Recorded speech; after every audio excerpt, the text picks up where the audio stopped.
Good morning, class. I hope you all had a wonderful weekend. So last week, if you recall, we talked a little bit about the historical context of crime analysis and crime mapping and a little bit about their origins. And we also came to the conclusion that they had a quite different come up and that crime mapping was actually utilized and established a little bit before crime analysis, and that crime mapping actually began in Europe as opposed to the United States because of the way that the census was collected. But regardless, so that was a little bit of a background. We also talked about the crime analysis process, and today is where we're going to talk about how theory fits into all of this. Historically, crime analysis and crime analysts did not really utilize theory to drive their work products. But with the technological advancements, the progression of the field, and overall evolvement of the discipline, we're seeing that theories are playing a more integral role in crime analysis, and especially at this analysis portion of it. Now, the type of theory utilized in crime analysis is generally the one that discusses place. And so most of those theories fall under the umbrella of, maybe you guys recall this from your theory classes, but environmental criminology. I'm not sure if you guys can name a few, but I'm sure that routine activities comes into mind, and that it is really place-centered, and it discusses maybe how the environment shapes crime and its occurrence. So today I wanted to focus into a few aspects of this theory, specifically the law of crime concentration. Let me just jot that down for you guys really quick. Of crime.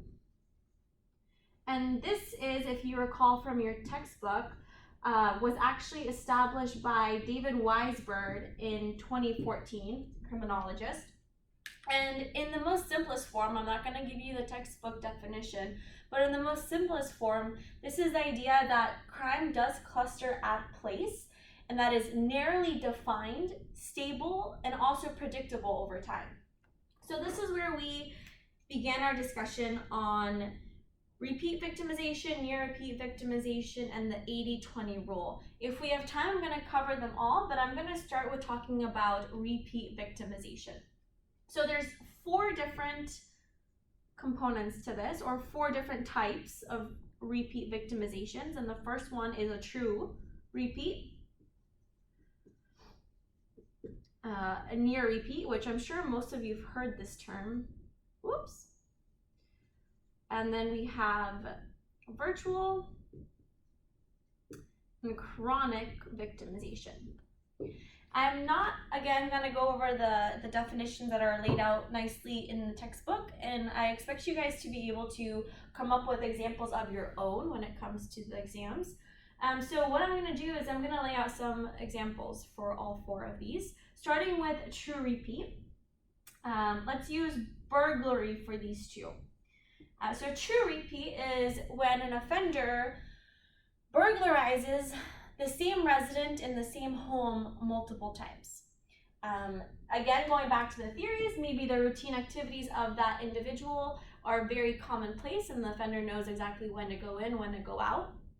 So that occurs when the same victim, same residence. Near repeat is something that's dealing with proximity analysis, right? So a near repeat example would be, as a neighbor to that victim, I have a higher likelihood of being victimized. And why is that? Well, maybe we live in the same community and the offender knows exactly the way in, the way out, where my bedroom is, where maybe, certain places within the home that are easily laid out for the offender.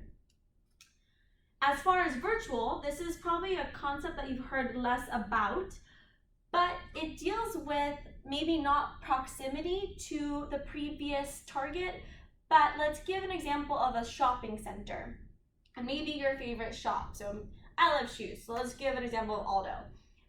If you're an offender, you may know the policies in place at an Aldo, and you may know that Monday mornings the store has only 1 employee. So when that employee goes back to retrieve shoes, that may be your perfect time to conduct your offense. So this may be the same in the Wellington Mall as it is in the Town Center Mall in Boca, at Aventura, etc. So that would be an example of virtual. And lastly, chronic is dealing with the victim who may be susceptible to multiple crimes, so burglary, robbery, you name it, and it deals largely with the way that they conduct their daily routine activities.